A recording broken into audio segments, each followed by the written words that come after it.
Welcome back everyone to one more session from the chapter States of Matter. Last class में हमने states of matter का एक important topic discuss किया था, that was effusion and diffusion, right. और last में मैंने आपको एक क्वेश्चन दिया था एज अ होमवर्क। आज का सेशन हम उसी क्वेश्चन से स्टार्ट करेंगे और उसके बाद और भी डिफरेंट टाइप्स की questions, different patterns of questions हम डिस्कस करेंगे from the topic effusion and diffusion, ठीक है। So let's get going, let's get started with the question which I gave you as the homework in the last session.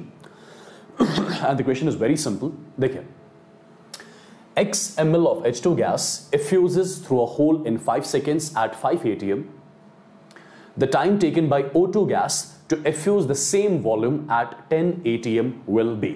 ये हमसे question में पूछा गया है, right? This is the question all about. सबसे पहले let me make you understand what the question says exactly. देखिए, आपके पास एक कंटेनर दिया गया है और इस कंटेनर में कौन सा गैस रखा गया है? इस कंटेनर में H2 गैस रखा गया है, ठीक है। और एट द सेम टाइम आपके पास एक और कंटेनर है और इस वाले कंटेनर में कौन सा गैस है? इस वाले कंटेनर में O2 गैस रखा गया है। एक कंटेनर में H2 गैस रखा गया है और दूसरे कंटेनर में O2 गैस रखा गया है, ठीक है। अब फर्स्ट ऑफ ऑल क्वेश्चन में आपको इस H2 गैस का प्रेशर दिया गया है। अगर आप ध्यान से देखोगे, H2 गैस का प्रेशर 5 atm दिया गया है और O2 गैस का प्रेशर आपको 10 atm दिया गया है। So first thing which is given as per the question, आपको इस H2 गैस का प्रेशर दिया गया है 5 atm और आपको O2 गैस का प्रेशर दिया गया है 10 atm के बराबर, राइट? 10 atm, ठीक है। अब क्वेश्चन में एक चीज और दी गई है कि इस होल के थ्रू H2 गैस एस्केप हो रहा है, राइट? कितना volume of H2 gas escape हो रहा है? It's given as per the question x ml volume of H2 gas which is escaping. H2 gas का वो वाला वॉल्यूम जो बाहर जा रहा है, that's equal to x ml। x ml of H2 gas is coming out of the container, right? x ml of H2 gas is coming out of the container in 5 seconds, ठीक है। तो यहां पर लिख सकता हूं मैं, time taken by H2 gas to effuse x ml is equal to 5 seconds. मुझे क्या चेक करना है? मुझे यह बताना है कि O2 गैस के सेम x ml को बाहर आने में कितना टाइम लगेगा, राइट? O2 गैस के सेम x ml को बाहर आने में कितना टाइम लगेगा। So this is something which I am suppose calculate, right? फिर से एक बार क्वेश्चन समझे। आपके पास दो कंटेनर्स है, एक में H2 गैस है, दूसरे में O2 गैस है। H2 गैस का कितना वॉल्यूम बाहर जा रहा है? x ml। कितने टाइम में बाहर जा रहा है? 5 सेकेंड्स में बाहर जा रहा है। आपको बताना है कि O2 गैस के सेम x ml को बाहर जाने में कितना टाइम लगेगा, ठीक है। सबसे पहले आप आइडेंटिफाई करें, क्या दोनों गैसेस का प्रेशर सेम है कि डिफरेंट है? दोनों गैसेस का प्रेशर डिफरेंट है। और जब भी गैसेस का प्रेशर डिफरेंट होता है उस टाइम पे कौन सी इक्वेशन हम यूज करते हैं? अगर आपको याद होगा, मैं यहां पे लिखूंगा कुछ ऐसा, rate of effusion of H2 divided by rate of effusion of O2 will be equal, मुझे प्रेशर यहां पे इंट्रोड्यूस करना होगा।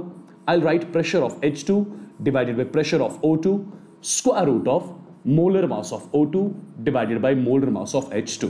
ये हमारे पास फॉर्मूला होती थी, अगर आपको याद होगा, R1 divide by R2 is equal to P1 by P2 square root of M2 divide by M1, correct? ठीक है। अब जरा ध्यान से देखिए, सबसे पहली चीज, या इसको यहां पे एज सच छोड़े, अब यहां पे कुछ ऐसे लिखे, rate of effusion of H2, rate of effusion of H2। Rate of effusion basically बराबर किसके होता है? Volume of gas escape divide by time taken. तो कितना वॉल्यूम ऑफ H2 बाहर जा रहा है? x ml। कितने टाइम में बाहर जा रहा है? 5 सेकंड में बाहर जा रहा है, होल डिवाइड बाय कितना वॉल्यूम ऑफ O2 बाहर जा रहा है? Same x ml। और कितने टाइम में बाहर जा रहा है वो हमसे पूछा गया, time taken by O2 calculate करना है, is equal pressure of H2 gas आपको क्वेश्चन में दिया गया है 5 atm। Pressure of O2 gas भी दिया गया है, if you remember, pressure of O2 gas दिया गया है 10 atm के बराबर, square root of molar mass of O2। Molar mass of O2 कितना होता है? 32 ग्राम्स पर मोल। और मोलर मास ऑफ H2 किसके बराबर होता है? 2 ग्राम्स पर मोल, राइट? क्या इस इक्वेशन में फर्स्ट ऑफ ऑल x और x कैंसिल आउट हो जाएंगे? एब्सोल्युटली। जब x और x कैंसिल आउट हो जाएगा यहां पे आपको मिलेगा time taken by O2 to escape x ml of it divided by यहां पे 5 आ जाएगा डिनोमिनेटर में, इज इक्वल 5 डिवाइडेड बाय 10 कितना होता है? 1/2। 1/2 square root of 32 divided by 2 कितना होता है? 16। Yes, so it's going to be time taken by O2 divided by 5 is equal square root of 16 4 divide by 2 कितना हो गया 2, तो यहां से आपको मिल जाएगा time taken by O2 to effuse it's XML is equal 5 2s are 10 seconds, right. तो आपको यही चीज पूछी गई थी, आपसे पूछा गया था कि O2 गैस के XML को एफ्यूज होने में कितना टाइम लगेगा, ठीक है, और आपने चेक कर लिया कि O2 गैस के सेम XML को एफ्यूज होने में कितना टाइम लगेगा, इसको 10 सेकंड लगेंगे, ठीक है। बहुत ही सिंपल क्वेश्चन था, फॉर्मूला बेस्ड क्वेश्चन था, ठीक है। अब थोड़ी हम लेवल ऑफ प्रॉब्लम्स थोड़ी बहुत हल्की सी बढ़ाते हैं, ठीक है। Let's try to increase the level of problems a bit, okay. चलिए आपको एक क्वेश्चन यहां पे दिया गया है जो ऑलरेडी मैं लिख चुका हूं स्क्रीन पे, as you can see. 1 mole of N2 gas at 0.8 atm takes 38 seconds to effuse through a hole, whereas 1 mole of an unknown xenon fluoride at 1.6 atm takes 57 seconds to effuse through the same hole. The molecular formula of the unknown xenon fluoride will be. ये question मुझसे पूछा गया है, right. पहले समझते हैं question में दिया क्या है और पूछा क्या गया है एग्जैक्टली, पहले ये चीज समझते हैं, ठीक है। देखिए सबसे पहले अगर आप ध्यान से देखोगे आपके पास यहां पे भी 2 कंटेनर्स हैं। इस कंटेनर में आपने N2 गैस रखा हुआ है, कौन सा N2 गैस रखा हुआ है आपके पास, इस कंटेनर में N2 गैस रखा हुआ है, ठीक है। और इस N2 गैस का प्रेशर आपको क्वेश्चन में दिया गया है, मैं यहां पे लिख रहा हूं pressure of N2 gas which is given to me is 0.8 atm। N2 gas का प्रेशर आपको दिया गया है 0.8 atm, ठीक है। और क्वेश्चन में यह दिया गया है कि N2 गैस का 1 मोल यहां पे बाहर जा रहा है, 1 mole of N2 gas is escaping out, so number of moles of N2 gas that is coming out of the container is 1। और N2 गैस के 1 मोल को एफ्यूज होने में कितना टाइम लग रहा है, N2 गैस के 1 मोल को एफ्यूज होने में 38 सेकेंड्स लग रहे हैं, मतलब N2 गैस का 1 मोल 38 सेकेंड में बाहर जा रहा है, राइट, ठीक है। अब आपके पास एक और कंटेनर दिया गया है और इस कंटेनर में एक अननोन xenon फ्लोराइड रखा गया है, unknown xenon fluoride. xenon fluoride क्या क्या हो सकता है, या तो ये XeF2 हो सकता है, या तो ये XeF4 हो सकता है, या तो ये XeF6 हो सकता है, कुछ भी हो सकता है, राइट। मुझे एग्जैक्टली नहीं पता ये कौन सा है, क्या ये XeF2 है, XeF4 है, XeF6 है, राइट। मुझे बस इतना दिया गया है कि दूसरे कंटेनर में एक अननोन xenon फ्लोराइड रखा गया है। सिंस मैं इस अननोन xenon फ्लोराइड की फॉर्मूला अज्यूम कर रहा हूं XeFX, ठीक है। ये X की वैल्यू 2 हो सकती है, 4 हो सकती है, 6 हो सकती है, कुछ भी हो सकती है, ठीक है। तो मेरे पास इस कंटेनर में एक अननोन xenon फ्लोराइड है XeFX, ठीक है, एक अननोन xenon फ्लोराइड। क्वेश्चन में दिया गया है इस अननोन xenon फ्लोराइड का भी 1 मोल बाहर जा रहा है, number of moles of unknown xenon fluoride जो बाहर जा रहा है दैट्स इक्वल टू 1। और 1 mole of unknown xenon fluoride को बाहर जाने में कितना टाइम लग रहा है, 1 mole of unknown xenon fluoride को बाहर जाने में कितना टाइम लग रहा है, 57 सेकेंड्स लग रहे हैं, राइट, 57 सेकेंड्स लग रहे हैं। क्वेश्चन में पूछा क्या गया है, क्वेश्चन में पूछा क्या गया है, अच्छा एक और चीज, इस अननोन xenon फ्लोराइड का आपको प्रेशर भी क्वेश्चन में दिया गया है। XeFX का प्रेशर इस कंटेनर में आपको दिया गया है 1.8 आई गेस, या सॉरी 1.6 atm के बराबर। मुझसे पूछा गया है इस अननोन xenon फ्लोराइड की मॉलिक्यूलर फॉर्मूला क्या होगी। फिर से एक बार क्वेश्चन समझे, 2 कंटेनर्स है, एक कंटेनर में N2 गैस, दूसरे कंटेनर में unknown xenon fluoride, right. N2 gas का प्रेशर 0.8 atm, इस xenon फ्लोराइड का प्रेशर 1.6 atm। N2 गैस का 1 मोल बाहर जा रहा है, इस अननोन xenon फ्लोराइड का भी 1 मोल बाहर जा रहा है। इसके 1 मोल को बाहर जाने में 38 सेकेंड्स लग रहे हैं, बट इसके 1 मोल को बाहर जाने में 57 सेकेंड्स लग रहे हैं। मुझसे क्या पूछा गया है, इस अननोन xenon फ्लोराइड की एक्चुअल फॉर्मूला क्या होगी, क्या ये XeF2 होगा, क्या ये XeF4 होगा, क्या ये XeF6 होगा, वो कैसे चेक करा जाएगा।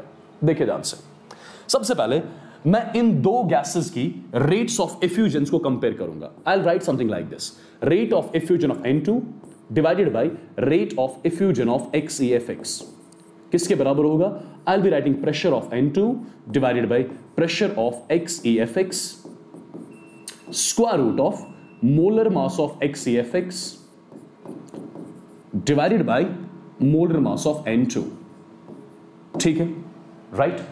अब देखिए रेट ऑफ एफ्यूजन को हमने 2 तरीके से कल डिफाइन करा था। पहला volume of the gas escaped divide by time taken, दूसरा number of moles of the gas escaped divide by time taken.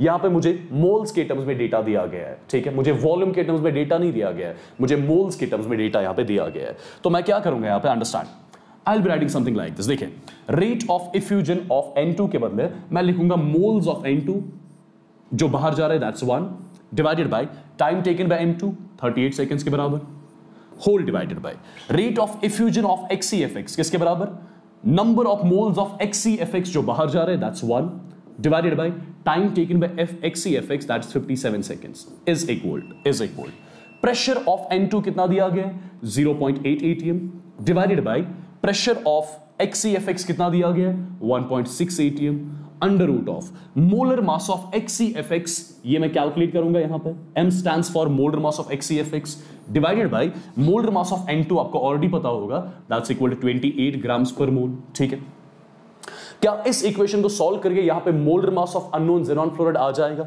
Absolutely आ जाएगा। मैं ये वाला पार्ट यहां पे इरेज कर रहा हूं, आई एम श्योर ये आपको क्लियर हुआ होगा यहां तक। ठीक है, तो ये हमें अब यहां पे नहीं चाहिए, राइट?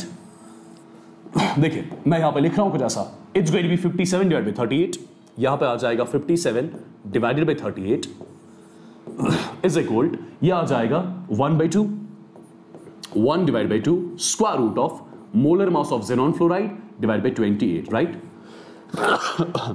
सॉरी, चलिए अब इसको थोड़ा सिंपलीफाई करें। ये हो जाएगा 19 3 टाइम्स, ये हो जाएगा 19 2 टाइम्स, ये 2 से 2 कैंसिल आउट हो जाएगा, ये 2 से 2 कैंसिल आउट हो जाएगा, राइट? ठीक है, अब आपको यहां पे क्या मिलेगा, ध्यान से देखिए। फर्स्ट ऑफ ऑल ये 2 से 2 कैंसिल, यहां पे 3 आ गया, 3 is equal square root of molar mass divide by 28, correct?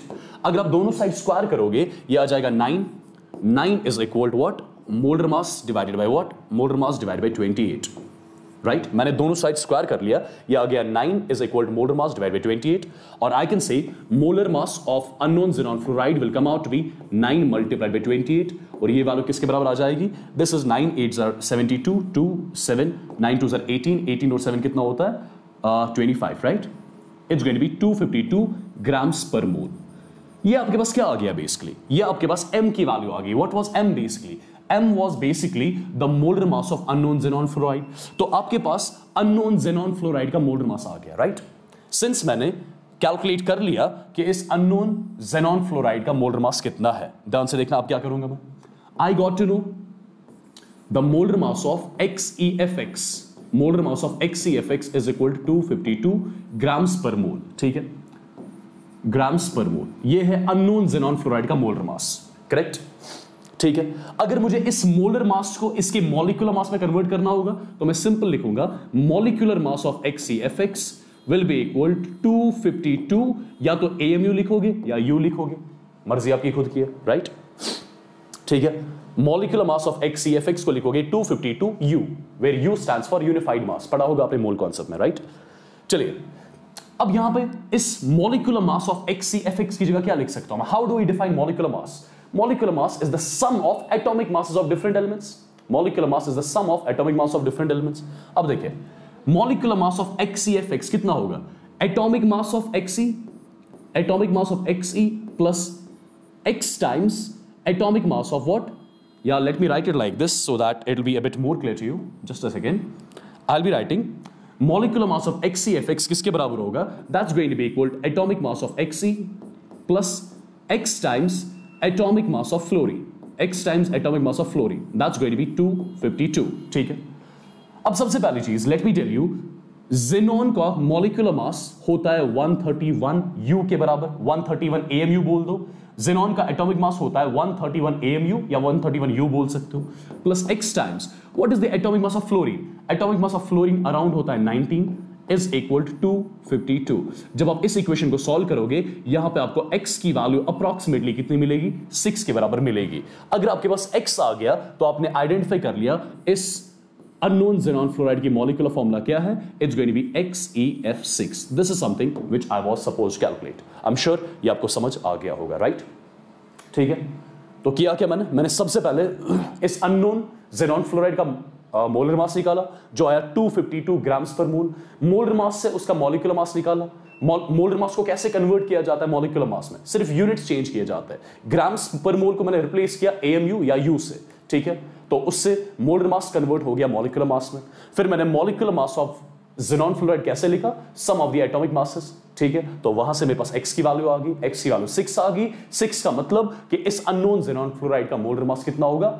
Sorry इसकी मॉलिक्यूलर फॉर्मूला क्या होगी, it's going to be XeF6, ठीक है, जेई में पूछा गया क्वेश्चन है, राइट, ठीक है, आई एम श्योर ये कॉन्सेप्ट आपको समझ आ गया होगा।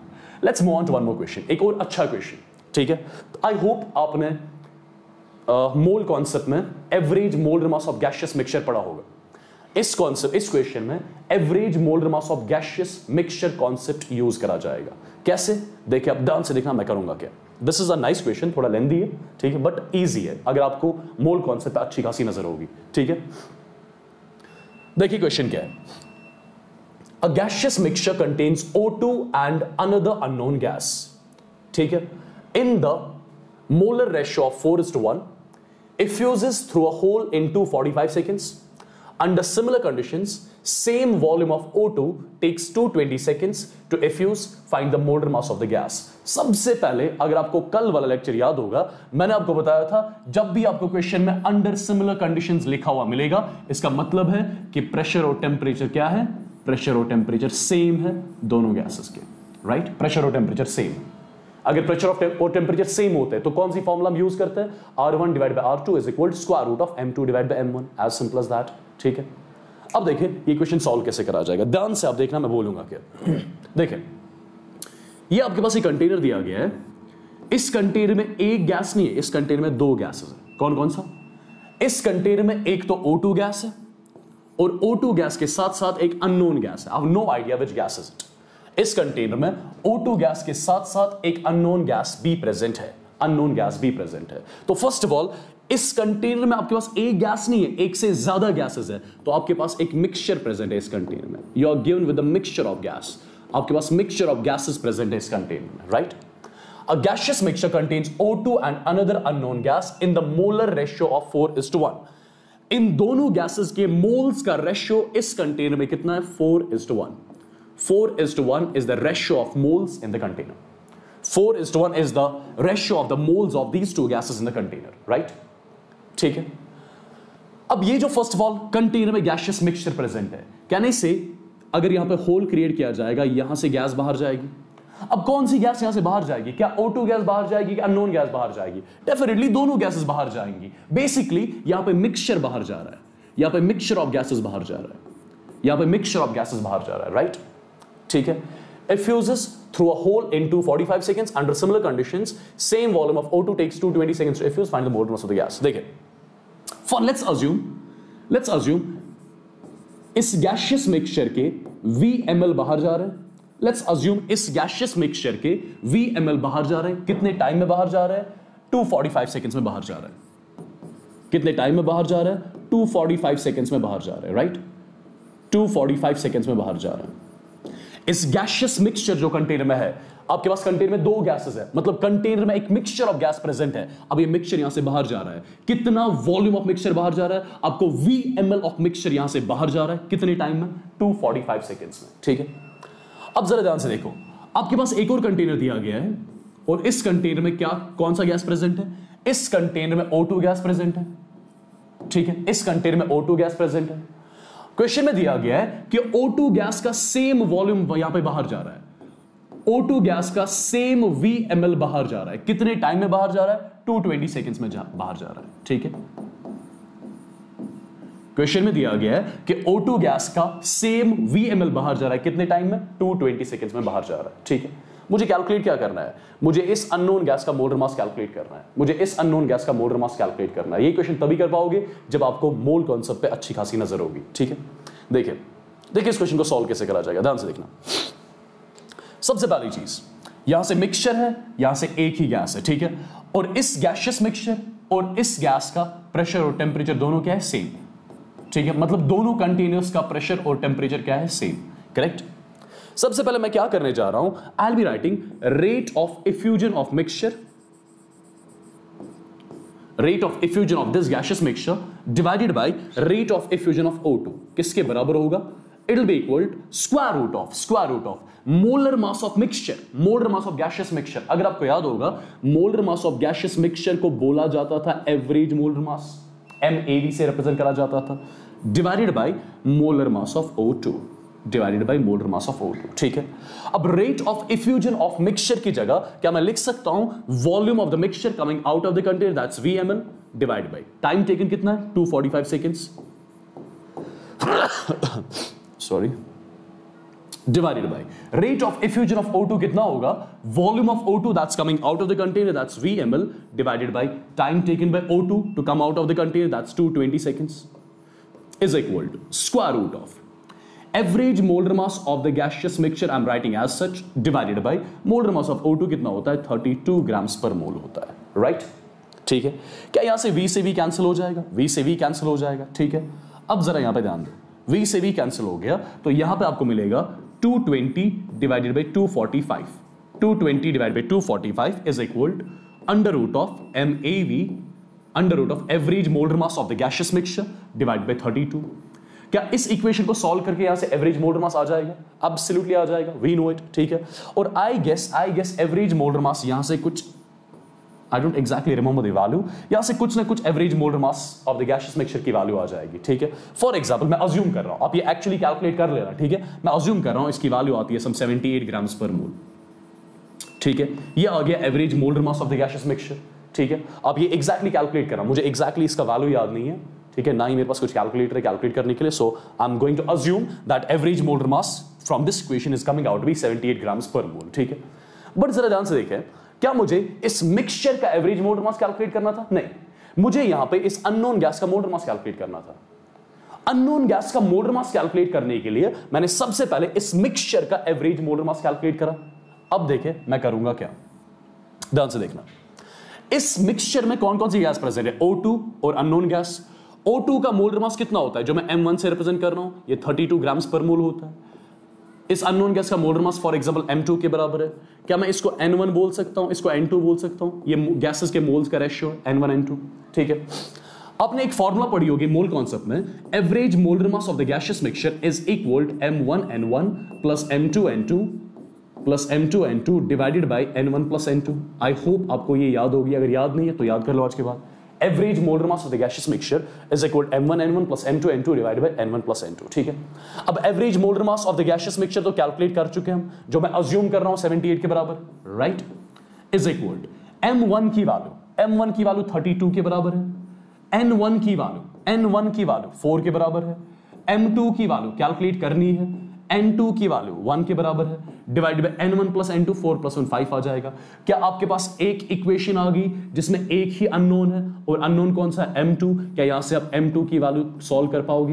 एब्सोल्युटली। और what is M2 basically? M2 is the molar mass of this unknown gas which I was supposed to calculate. I am sure ये कॉन्सेप्ट आपको समझ आ गया होगा, ठीक है, I am sure about it, ठीक। मैंने किया क्या, मैंने सबसे पहले इस गैसियस मिक्सचर, सिंस यहां पे इस होल के थ्रू एक ही गैस तो बाहर जाएगा नहीं, यहां से दोनों गैसेस बाहर आ रहे होंगे, तो बेसिकली गैसियस मिक्सचर बाहर आ रहा है, राइट, ठीक है, राइट। और यहां से इस कंटेनर से O2 गैस बाहर आ रहा है। तो मैंने किया क्या, मैंने दोनों कंटेनर्स को के रेट ऑफ एफ्यूजन को कंपेयर करा, और वहां से मेरे पास क्या आ गया, वहां से मेरे पास एवरेज मोलर मास इस मिक्सचर का आ गया, और वही average molar mass of mixture term use करके मैंने यहां पे इस अननोन गैस का एक्चुअल मोलर मास कैलकुलेट किया, जो M2 के बराबर है। इसका आंसर मुझे बता देना आप, ठीक है। वैसे कैलकुलेशन बस करनी है, कोई कॉन्सेप्ट अब इसमें बचा नहीं, ठीक है, सिर्फ कैलकुलेशन आपको करनी है, ठीक। चलिए let's move on to one more question. एक टिपिकल टाइप ऑफ क्वेश्चन आपसे पूछा जाता है। What is that question? Question कुछ इस फॉर्म में कुछ होता था। Let me make it like this, just a second. देखिए क्वेश्चन क्या है, समझना इस चीज को। आपके पास एक कंटेनर दिया गया है, एक सिलेंडर दिया गया है। This is the cylinder which I am given with. समझना आप इस चीज को, सिलेंडर दिया गया आपके पास, ठीक है, इट्स अ सिलेंडर। इस सिलेंडर का area of cross section A के बराबर है, ठीक है, और इस सिलेंडर की लेंथ 1 मीटर के बराबर है। इस सिलेंडर की लेंथ 1 मीटर के बराबर है, ठीक है। क्वेश्चन समझना, यहां से मैं HCl गैस को इंट्रोड्यूस कर रहा हूं, या HCl नहीं, यहां से मैं NH3 गैस को इंट्रोड्यूस कर रहा हूं, और इस वाले एंड से मैं HCl गैस को इंट्रोड्यूस कर रहा हूं। तो एक साइड से मैंने HCl गैस को इंट्रोड्यूस करा, दूसरे साइड से मैंने NH3 गैस को इंट्रोड्यूस करा, ठीक है, राइट। सबसे पहले आप याद रखना, आप इनऑर्गेनिक में आगे पढ़ोगे, जब NH3 गैस HCl गैस के साथ रिएक्ट करता है, यहां पे प्रोडक्ट बनता है NH4Cl। NH4Cl is the product, और ये सॉलिड फॉर्म में होता है और ये प्रेसिपिटेट के फॉर्म में कंटेनर के नीचे जमा हो जाता है, ठीक है। जब अगर मेरे पास कंटेनर एक होगा, कंटेनर में अगर मैंने NH3 रखा और NH3 के साथ साथ HCl रखा, ये NH3 और HCl आपस में रिएक्ट करके क्या बनाएंगे, NH4Cl। वो NH4Cl सॉलिड फॉर्म में होता है, वो कंटेनर के बॉटम पे सेटल डाउन हो जाता है प्रेसिपिटेट के फॉर्म में, ठीक है। ध्यान से देखो, यहां से NH3 गैस आ रहा है, यहां से HCl गैस आ रहा है, ठीक है। क्या ये बीच में कहीं मिलेंगे? और जो ही ये NH3 गैस और HCl बीच में कहीं मिलेंगे, क्या ये NH4Cl बनाएंगे? और वो NH4Cl जो ही बन जाएगा वो उसी टाइम पे कंटेनर के नीचे बैठ जाएगा, सेटल डाउन हो जाएगा, राइट। सबसे पहली चीज देखिए, NH3 का मोलर मास कितना है, 17 ग्राम्स पर मोल। HCl का मोलर मास कितना है, 36.5 ग्राम्स पर मोल, ठीक है। ऑलरेडी लास्ट क्लास में हम डिस्कस कर चुके हैं रेट ऑफ इफ्यूजन,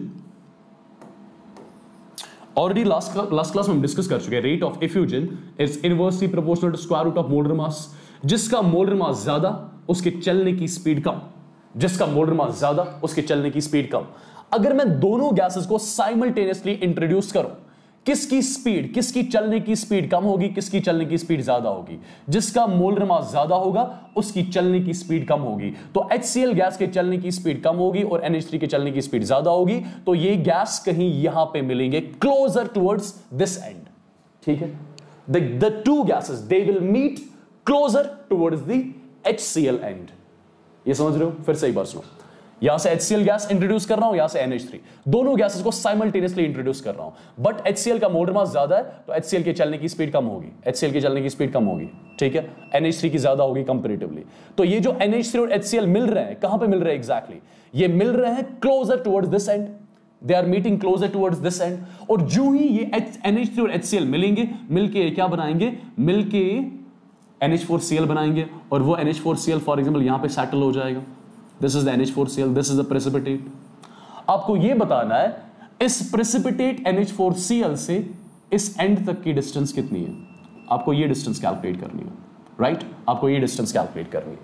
देखो इस क्वेश्चन को अप्रोच कैसे किया जाएगा, यह भी एक बार जेई में पूछा गया क्वेश्चन है। देखिए इस क्वेश्चन को सॉल्व कैसे करा जाएगा, ध्यान से देखना। सबसे पहली चीज, अगर मैं आपसे यह बताऊं, यहां पे बेसिकली ये दो गैसेस मिल रहे हैं, राइट। यहां से NH3 आ रहा है, राइट, यहां से NH3 आ रहा है और यहां से HCl आ रहा है। और ये वो वाली बाउंड्री है जहां पे ये दो गैसेस मिल रहे हैं और जो ही मिल रहे हैं प्रेसिपिटेट बना रहे हैं और प्रेसिपिटेट नीचे सेटल डाउन हो रहा है, ठीक है। सबसे पहले आपको ये चीज तो आप पता ही होगी कि ये जो पार्ट ऑफ कंटेनर है, इस कंटेनर में कौन सी गैस होगी, ये जो पार्ट ऑफ कंटेनर है, ये पार्ट ऑफ कंटेनर, इससे लेफ्ट ये पार्ट ऑफ कंटेनर, इसमें कौन सी गैस प्रेजेंट है, इसमें NH3 गैस प्रेजेंट है, ठीक है। और ये जो दूसरा राइट वाला पार्ट है कंटेनर का, ये वाला पार्ट मैं बोल रहा हूं, ठीक है। इस वाले पार्ट ऑफ कंटेनर में कौन सी गैस है, इस वाले पार्ट ऑफ कंटेनर में HCl गैस प्रेजेंट है। इस पार्ट ऑफ द कंटेनर में NH3, इस पार्ट ऑफ द कंटेनर में HCl है, राइट। अब जरा ध्यान से देखना, अगर मैं आपसे पूछूं वॉल्यूम ऑफ NH3 गैस कितना होगा, वॉल्यूम ऑफ NH3 गैस, इस NH3 गैस ने ये वाला वॉल्यूम कवर किया हुआ है, ये येलो वाला वॉल्यूम कवर किया है, right. So it's going to be something like this. देखिए लेट्स अज्यूम यहां से यहां तक की डिस्टेंस x है, लेट्स अज्यूम ये वाली डिस्टेंस x है, तो यहां से यहां तक वाली डिस्टेंस कितनी होगी, यहां से यहां तक वाली डिस्टेंस होगी 1 - x, राइट। यहां से यहां तक वाली डिस्टेंस होगी 1 - x, दिस इज अंडरस्टूड, ठीक। अब फर्स्ट ऑफ ऑल अगर मैं वॉल्यूम ऑफ NH3 गैस निकालूं, और ऑलरेडी मैं बता चुका हूं NH3 गैस ने कितना वॉल्यूम ऑक्यूपाई किया है, ये part of the volume occupy किया है, ये पार्ट ऑफ वॉल्यूम, करेक्ट। ये पार्ट ऑफ वॉल्यूम कितना होता है, area of cross section multiplied by distance, distance is 1 - x। area of cross section multiplied by distance is basically volume of this part of the container, and volume of this part of the container is actually your volume of NH3 gas, ठीक है, because we know gas occupies the volume of container. Similarly अगर मैं आपसे पूछूं volume of HCl कितना होगा, since HCl इस वाले पार्ट ऑफ कंटेनर में है और इस पार्ट ऑफ कंटेनर का वॉल्यूम कितना होगा, इस पार्ट ऑफ कंटेनर का वॉल्यूम होगा area of cross section A multiplied by distance यहां से यहां तक की, which is x, right? This is basically this A multiplied by x. This is volume of this part of the container, and whatever will be the volume of this part of the container, that's going to be basically volume of HCl, ठीक है। तो volume of NH3 निकाल लिया आपने, volume of HCl निकाल लिया, ठीक है, right? अब मुझे एक चीज बताओ आप, देखिए दोनों गैसेस को मैं साइमल्टेनियसली इंट्रोड्यूस कर रहा हूं, इट इज जस्ट HCl के चलने की स्पीड कम है, NH3 के चलने की स्पीड ज्यादा है, तो ये गैसेस कहीं यहां पे मिल रहे हैं। क्या नहीं से थोड़ा दिमाग लगाए, क्या नहीं से जितना टाइम NH3 को यहां से यहां तक चलने में लगा होगा उतना ही टाइम HCl को यहां से यहां तक चलने में लगा होगा, राइट? बिकॉज दोनों गैसेस को साइमल्टेनियसली इंट्रोड्यूस कर रहा हूं मैं। नो डाउट NH3 की स्पीड ज्यादा है, HCl की स्पीड कम है, बट जितना टाइम NH3 को यहां से यहां तक चलने में लगा होगा उतना ही टाइम HCl को यहां से यहां तक चलने में लगा होगा। तो I am saying time taken by NH3 to reach the precipitate point is always equal time taken by HCl to reach the same precipitate point। ठीक है, राइट? अब देखिए क्वेश्चन को सॉल्व कैसे करा जाएगा। मुझे बेसिकली x की वैल्यू निकालनी है। मैं सिंपली इनकी रेट्स को कंपेयर करूंगा। मैं बोलूंगा rate of what, rate with which HCl enters divided by rate with which NH3 enters, rate with which NH3 enters is equal to square root of molar mass of NH3 divided by molar mass of HCl। लिख सकता हूं, I can do that, yeah। अब जरा देखिए, rate with which HCl enters, rate with which HCl enters किसके बराबर होगा? Volume of HCl divided by time taken by HCl, volume of HCl divided by time taken by HCl, as simple as that, whole divided by rate with which NH3 enters, that's going to be volume of NH3 divided by time taken by NH3, time taken by NH3, right?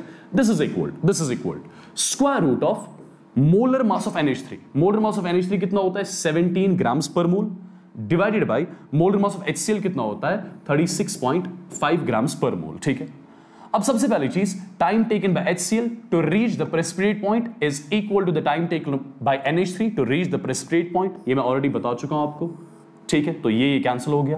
Volume of HCl कितना है यहां पे? Volume of HCl already निकाल चुका हूं मैं, A multiplied by X divided by volume of NH3 भी निकाल चुका हूं मैं, that's equal to A multiplied by 1 minus X, right? It's equal to root of 17 divided by 36.5। क्या A से A कैंसिल हो जाएगा? A से A एब्सोल्युटली कैंसिल हो जाएगा, और जो ही A से A कैंसिल हो गया आपके पास इक्वेशन बनेगी x divided by 1 minus x is equal to square root of 17 divided by 36.5। अगर आप दोनों साइड स्क्वायर करोगे, ठीक है, ये रूट कैंसिल आउट हो जाएगा, और फाइनली जब आप x की वैल्यू सॉल्व करोगे यहां से x की वैल्यू आपको मिलेगी 0.4 मीटर्स। x की वैल्यू कितनी मिलेगी? 0.4 meters. So what was this x basically? x आपको कैलकुलेट करना था, x was the distance from this end to the precipitate point. इस एंड से प्रेसिपिटेट पॉइंट तक की डिस्टेंस 0.5 मीटर है। यही मुझे क्वेश्चन में पूछा गया था। मुझे पूछा गया था कि इस एंड से प्रेसिपिटेट पॉइंट तक की डिस्टेंस कितनी है।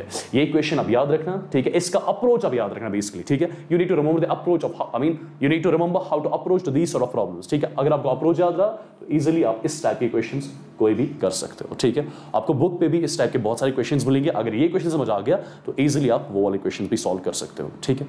आई एम श्योर ये यहां तक क्लियर है, ठीक है? इसी पे एक और क्वेश्चन मैं आपको दे रहा हूं as homework, and you will be letting me know the answer of that question, ठीक है? सो दैट आपको इस टाइप ऑफ क्वेश्चन की थोड़ी प्रैक्टिस हो जाए।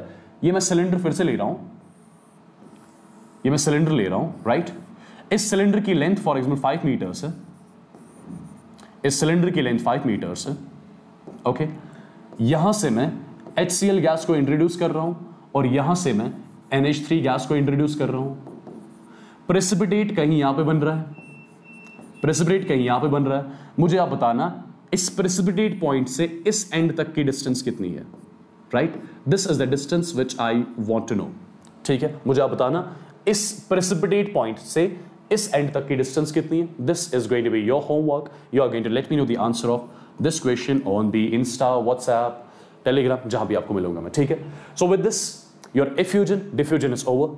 और नेक्स्ट क्लास जो हमारा रहेगा, नेक्स्ट क्लास में will be starting with something called as kinetic theory of gases, KTG, which is again a very very important point because KTG he explain करता है what ideal gases actually are, what ideal gases actually are। यहां से आपको exact idea मिलेगा कि ideal gases actually होते क्या है, ठीक है? So I'm stopping the session right here. I'm sure you would have enjoyed the session. I'll see you tomorrow at the same time. Till then, you take care. Bye bye. God bless you all and love you all. Take care, guys. Bye.